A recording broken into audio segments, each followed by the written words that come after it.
नमस्कार, स्वागत है आप सबका। मैं पुनीत पाठक। छत्तीसगढ़ की दिन भर की बड़ी खबरें विस्तार से जानने का वक्त है। सीडब्ल्यूसी की बैठक में आज सोनिया गांधी ने कांग्रेस पार्टी को लेकर एक अहम बात कही। उनका कहना है कि कांग्रेस पार्टी का कर्ज चुकाने का समय है। कांग्रेस आत्म आलोचना के पक्ष में है। आलोचना ऐसे करें कि आत्मविश्वास आहत न हो। सीडब्ल्यूसी की बैठक में सोनिया गांधी, राहुल गांधी समेत कई बड़े नेता शामिल हुए। इस मीटिंग में छत्तीसगढ़ के मुख्यमंत्री भूपेश बघेल भी मौजूद रहे। तो बता दें आपको कि 3 दिन का चिंतन शिविर होना है उदयपुर, राजस्थान में। उसके पहले आज कांग्रेस वर्किंग कमेटी की बैठक बुलाई गई थी। कांग्रेस वर्किंग कमेटी की बैठक में सोनिया गांधी ने कहा कि कांग्रेस पार्टी आत्म आलोचना के पक्ष में है।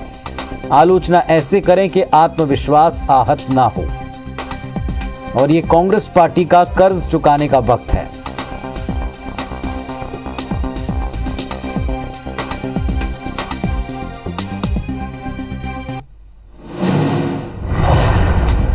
तो आज कांग्रेस वर्किंग कमेटी की बैठक में सोनिया गांधी ने कहा है कि कांग्रेस पार्टी का कर्ज चुकाने का वक्त है। आत्म आलोचना करने के पक्ष में कांग्रेस पार्टी है, लेकिन ये इस तरीके से होना चाहिए कि आत्मविश्वास न डिगे।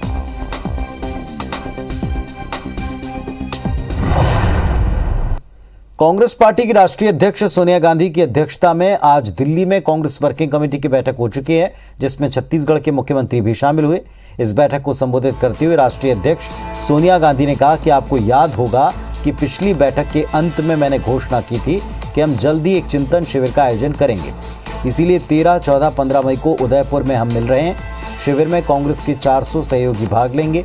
उनमें से अधिकांश संगठन या सरकार में किसी पद पर हैं।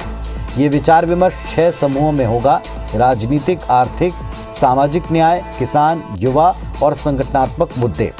15 मई की दोपहर को सीडब्ल्यूसी से मंजूरी मिलने के बाद हम उदयपुर नव संकल्प को अपनाएंगे। शिविर में कांग्रेस महासचिव प्रियंका गांधी, पूर्व अध्यक्ष राहुल गांधी समेत वरिष्ठ नेता शामिल हुए।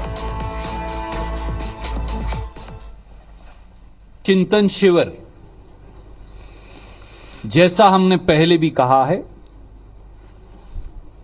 इसका लक्ष्य है कांग्रेस पार्टी के लिए एक नए एक्शन प्लान की तैयारी।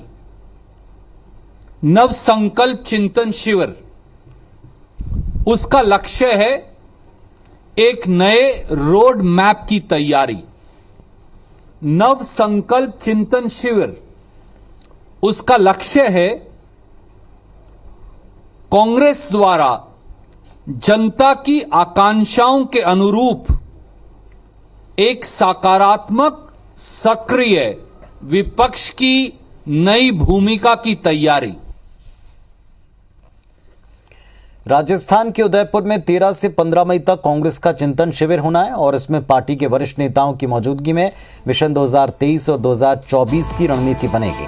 शिविर में छत्तीसगढ़ की राजीव गांधी किसान न्याय योजना, भूमिहीन श्रमिक किसान योजना, गोधन न्याय योजना को कांग्रेस शासित राज्यों में लागू करने पर चर्चा होनी है। शिविर में कांग्रेस की राष्ट्रीय अध्यक्ष सोनिया गांधी, प्रियंका गांधी, राहुल गांधी के अलावा कांग्रेस के तमाम दिग्गज नेता शामिल होंगे।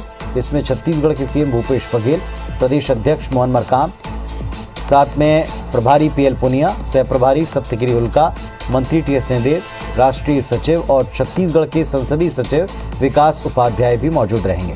जानकारी के मुताबिक चिंतन शिविर में 5 राज्यों के चुनाव में कांग्रेस की हार और 2023-2024 में होने वाले विधानसभा, लोकसभा चुनाव की रणनीति पर प्रमुख तौर पर चर्चा होगी। नए टारगेट तय किए जाएंगे और आगामी कार्यक्रमों की रूपरेखा तय होगी।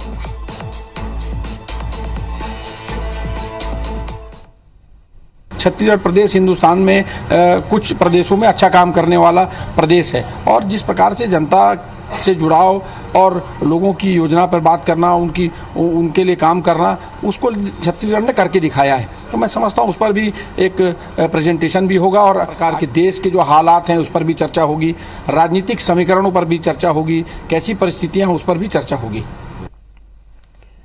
मुख्यमंत्री भूपेश बघेल ने सभी कलेक्टर्स को छत्तीसगढ़ के सभी नगरीय निकायों में कृष्ण कुंज बनाने का निर्देश दिया है। इसके तहत कहा है कि नगरीय क्षेत्रों में सांस्कृतिक महत्व वाले वृक्ष लगाए जाएंगे। इसके लिए वन विभाग को न्यूनतम 1 एकड़ भूमि का आवंटन करने का निर्देश है।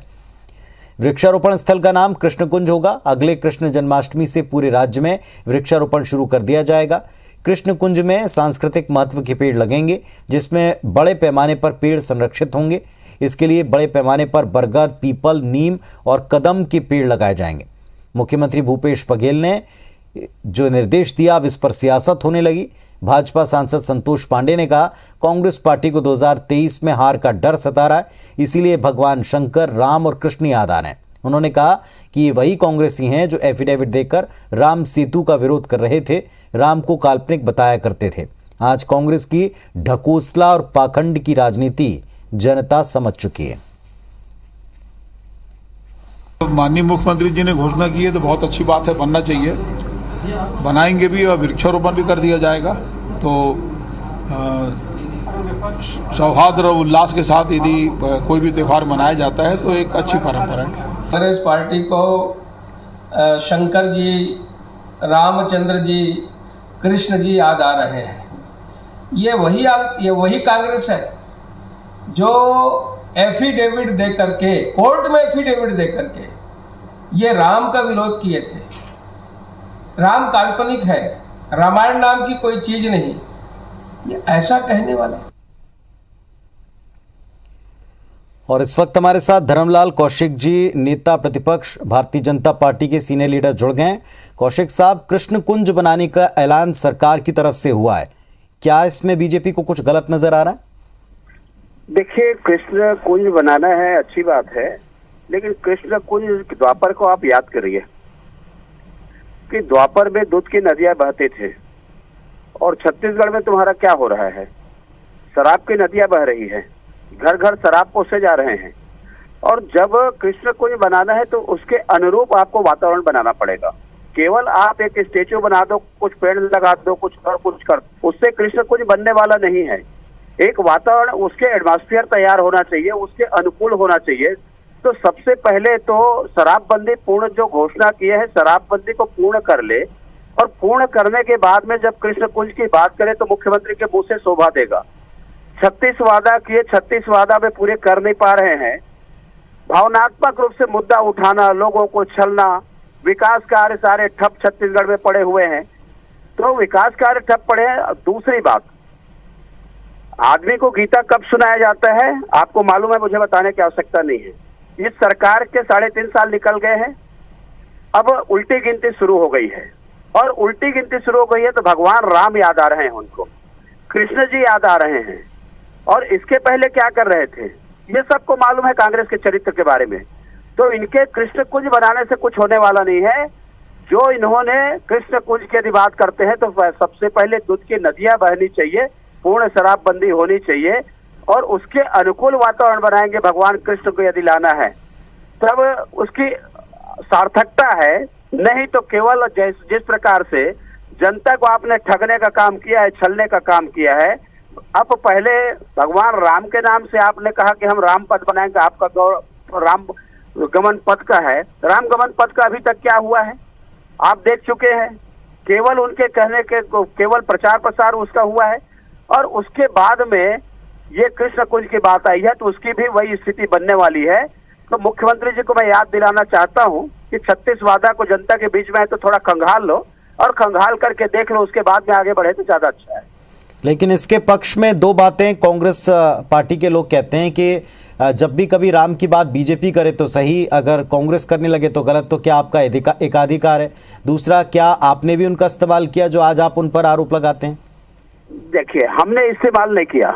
हमने तो कहा था कि हमारा जो एजेंडा है सन 52 से कि हम मंदिर बनवाएंगे, धारा 370 हम समाप्त करेंगे, अयोध्या में राम मंदिर बनेगा। ये आज का हमारा एजेंडा नहीं है, जिस दिन पार्टी बनी उस दिन का हमारा एजेंडा है। लेकिन हमने शपथ पत्र ये नहीं दिया कि भगवान राम काल्पनिक है, राम सेतु काल्पनिक है। विचार इनको करना है, हमको विचार करने की आवश्यकता नहीं है कि उपयोग कौन उसका करने जा रहा है, और इस उपयोग से भी उनका भला होने वाला नहीं है। पूरे हिंदुस्तान में कांग्रेस को आप देख चुके हो, सिमट गई है। छत्तीसगढ़ में केवल जो प्राण सांस ले रही है, बहुत दिन टिकने वाले नहीं है। कौशिक साहब, हमारे साथ में कांग्रेस पार्टी की तरफ से भी नेता जुड़ गए, सुरेंद्र शर्मा जी। सुरेंद्र जी, मोटे तौर के ऊपर कृष्ण कुंज के ऊपर जब सवाल पूछा तो कहा जा रहा है कि वातावरण भी वैसा बनाए, शराब को लेकर तंज भी कसा है। देखिए, मैं आपसे कहना बात चाहता हूँ, भारतीय जनता पार्टी अगर ये सोचती है कि राम पर उनका कॉपीराइट है, कृष्ण पर उनका कॉपीराइट है, या सनातन धर्म पे उनका कॉपीराइट है, या हिंदू धर्म पे उनका अधिकार है, तो ये उनको गलतफहमी दूर कर देना चाहिए।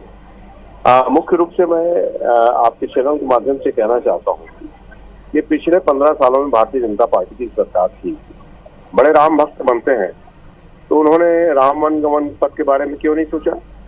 कौशल्या माता मंदिर के निर्माण के संबंध में क्यों नहीं सोचा? और ये तो सीधी सीधी बात ये है कि पर्यावरण की सुरक्षा के लिए नगरीय निकायों में वृक्षारोपण कर उसको कृष्ण कुंज का नाम देना, ये एक तरह से हमारे सनातन धर्म को स्वीकार करना है। और कृष्ण जी ने जिस तरह से पर्यावरण की सुरक्षा के लिए, चाहे गोवर्धन पर्वत का विषय हो, चाहे जल शुद्धि के लिए शेष उसका नाग नाचने का काम हो, जी, इस तरह से उन्होंने पूरी पर्यावरण, जल्दी से आपकी बात का उत्तर लेता हूं। पर्यावरण की सुरक्षा है और एक अच्छा नाम इससे जोड़ करके लोगों को प्रेरित करेंगे। कौशिक साहब, देखिए, पिछले बार वृक्षारोपण किए हैं, आप लगातार टीवी में दिखा रहे हैं, लगातार समाचार पत्र में आ रहा है। एक एक शहर का मैं नाम बता देता हूँ कि पिछले 2 साल में जो वृक्षारोपण किए हैं, आज वृक्षारोपण करने के बाद में पैसा तो खर्चा हो गए, लेकिन एक पौधा नहीं बचा पाए। किस कुंज की बात करते हैं, किस पर्यावरण की बात करते हैं? आज जंगल की अवैध कटाई हो रही है, इनके संरक्षण में कटाई हो रही है। आग लग गई, लेकिन वहां तक आग बुझाने के लिए कोई पहुंचे नहीं। तो जिस प्रकार से भ्रष्टाचार इन्होंने किया है, सुरेंद्र जी, और उस भ्रष्टाचार को भगवान के नाम पर उसको संरक्षण करना चाहते हैं, इनको कोई नहीं बचा सकता। ये सरकार जाने वाली बनने वाली भारतीय जनता पार्टी जरा ये तो बताए कि 8 करोड़ पेड़ कहाँ है? एक दिन में 8 करोड़ पेड़ लगाने का कीर्तिमान स्थापित किया था, लिम्का बुक ऑफ इंडिया को बुलाया था भारतीय जनता पार्टी ने। तो जरा बताएं तो ये 8 करोड़ पेड़ हैं कहाँ? आज हमको कृष्ण कुंज बनाने की आवश्यकता क्यों पड़ रही है? आज हमको गौठानों में पेड़ लगाने की आवश्यकता क्यों पड़ रही है? हम उसी जगह वृक्षारोपण क्यों कर रहे हैं जिसमें भारतीय जनता पार्टी 15 साल से पेड़ लगाती रही है? दरअसल ये है कि भारतीय जनता पार्टी को आसन्न चुनाव में जो पराजय की भनक मिल रही है, जो आहट मिल रही है। चलिए, तो दोनों तरफ से सुरेंद्र जी आपने भी यही बात की, कौशिक जी ने भी ये बात की कि चुनाव को देखते हुए क्या ये सब रणनीतियां जनता बेहतर समझेगी भी, तय भी करेगी। आप दोनों का धन्यवाद अपने अपने पक्ष रखने के लिए। छत्तीसगढ़ भाजपा ने मिशन 2023 को लेकर अभी से कमर कस ली है। प्रभारी डी पुरंदेश्वरी के मैराथन मीटिंग के बाद पार्टी के सभी नेता कार्यकर्ता आगामी दिनों में आयोजित कई कार्यक्रमों में व्यस्त रहेंगे। 20 मई तक बूथ विस्तारक कार्यक्रम है। धरना जुलूस प्रदर्शन को लेकर 16 मई को प्रदेश भर में जेल भरो आंदोलन है। 25 मई को मोदी सरकार के 8 साल पूरे होने पर 1 जून से जिला मंडलों में कार्यक्रम है। 10 जून से राष्ट्रीय अध्यक्ष जेपी नड्डा के संभावित प्रदेश दौरे को लेकर भाजपा नेता और कार्यकर्ता काम करेंगे। भाजपा की रणनीति पर कांग्रेस संचार प्रमुख सुशील आनंद शुक्ला का कहना है कि 3.5 साल भाजपा नेता घरों में बैठे रहे, अब चुनाव करीब हैं तो राज्य सरकार के काम से भयभीत होकर जनता के बीच जा रहे हैं, इसका उनको कोई नतीजा नहीं मिलेगा। कि 15 दिन में अगर ये काला कानून वापस नहीं होगा तो 16 तारीख को प्रदेश के हर जिला मुख्यालय में जेल भरो आंदोलन हम लोग करने जा रहे हैं। मोदी जी का शासन कार्यकाल का 8 साल पूरा हो रहा है 30 मई को, और इसके लिए भी पूरा मतलब अलग अलग दिन अलग अलग कार्यक्रम होने वाले हैं। और भारतीय जनता पार्टी यहाँ 2023 के विधानसभा चुनाव के लिए हमेशा तैयार है। जो नियम आप सरकार में थे तब लोकतांत्रिक थे, अब हमारी सरकार आने के बाद वो गैर प्रजातांत्रिक कैसे हो गए? ये भारतीय जनता पार्टी का दोहरा चरित्र है। दरअसल भारतीय जनता पार्टी के पास छत्तीसगढ़ में अब मुद्दे नहीं बचे हैं, इसलिए वो इस प्रकार के मुद्दों, काल्पनिक मुद्दों के आधार पर आंदोलन कर रही है। रायपुर के बूढ़ा तालाब धरना स्थल पर 100 से ज्यादा हड़ताली और प्रदर्शनकारियों की संख्या होने पर नवा रायपुर राज्योत्सव स्थल जाना होगा। जिला प्रशासन के इस नए आदेश का विरोध करते हुए जिला भाजपा के पदाधिकारियों ने एकात्म परिसर से कलेक्ट्रेट तक पैदल मार्च किया। नए आदेश की वापसी को लेकर रायपुर जिला भाजपा के पदाधिकारियों ने कलेक्टर और एसपी से मुलाकात की। इसके पहले भाजपा नेता और कार्यकर्ता कलेक्ट्रेट में बैठकर के इस नए आदेश के खिलाफ नारे लगाते नजर आए। भाजपा नेताओं ने कहा, नया रायपुर जाने से कई तरह की परेशानियां होंगी। ये सरकार पूरी तरह अलोकतांत्रिक हो चुकी है। सरकार अपने खिलाफ कोई प्रदर्शन हड़ताल करते हुए देख नहीं सकती। भाजपा प्रदेश अध्यक्ष विष्णुदेव साय का कहना है कि इसी तरह के आदेश ये सरकार कुछ दिन पहले लाई है। इसके तहत धरना प्रदर्शन, जुलूस की अनुमति और शपथ पत्र अनिवार्य रूप से देना होगा, जो कि एक काला कानून जैसा है। ये सरकार चाहती है कि धरना प्रदर्शन नहीं हो, उसके खिलाफ में लोग जमा नहीं हो पाए, और इसी का परिणाम है कि बूढ़ा तालाब में सिर्फ 100 और उसके ज़्यादा संख्या में अगर करना है तो नया रायपुर जाना है। ये बिल्कुल गलत है। जनता को अपना विरोध जताने का पूरा हक है, प्रजातंत्र में अधिकार उनको मिला हुआ है और इसको ये सरकार दबाना चाहती है। आसमान छूती पेट्रोल की कीमत की चुनौती को देखते हुए बालोद के 10वीं पास युवक ज्योतिष कुमार साहू ने एक जुगाड़ निकाला। युवक ने अपनी साइकिल को बैटरी से चलाने लायक बनाया, जिसकी बैटरी को एक बार चार्ज करने पर 16 किलोमीटर तक का सफर वो तय कर सकते हैं। युवक ने अपने पिता की 15 साल पुरानी साइकिल पर बैटरी लगाकर उसको चलाया। इलेक्ट्रिक बाइक के बारे में सुनने के बाद उसने YouTube पर देखकर जरूरत का सामान जुटाया और फिर साइकिल में कुछ मॉडिफिकेशन करके उसे बैटरी से चलाने के लायक तैयार किया। अब वो आसानी से साइकिल पर सफर करते हैं। ज्योतिष का यह आविष्कार लोगों को आकर्षित कर रहा है। लोग ज्योतिष के इस प्रयास पर उनको बधाई भी दे रहे हैं।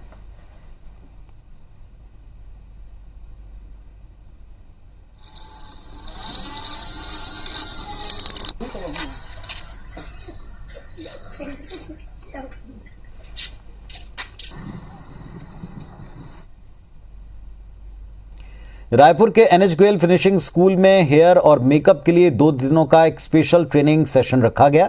इस ट्रेनिंग सेशन में मशहूर मेकअप आर्टिस्ट ओजस रजनी की ओर से सभी पार्टिसिपेंट्स को प्रोफेशनल मेकअप और पर्सनल ग्रूमिंग की बारीकियां सिखाई जा रही हैं। NH गोयल फिनिशिंग स्कूल की ओर से समय समय पर इस तरह की ट्रेनिंग सेशंस का आयोजन होता है, जिसमें देश के मशहूर makeup artist, beautician, personal care experts को बुलाया जाता है। इसी कड़ी में मुंबई से ओजस रजनी को बुलाया गया। ओजस रजनी ने कई फिल्मी सितारों का मेकअप किया है। ओजस रजनी के मुताबिक कोई भी काम छोटा बड़ा नहीं होता, उस काम को डेडिकेशन के साथ और एक लक्ष्य सेट करके करना चाहिए। आपको कामयाबी जरूर मिलेगी।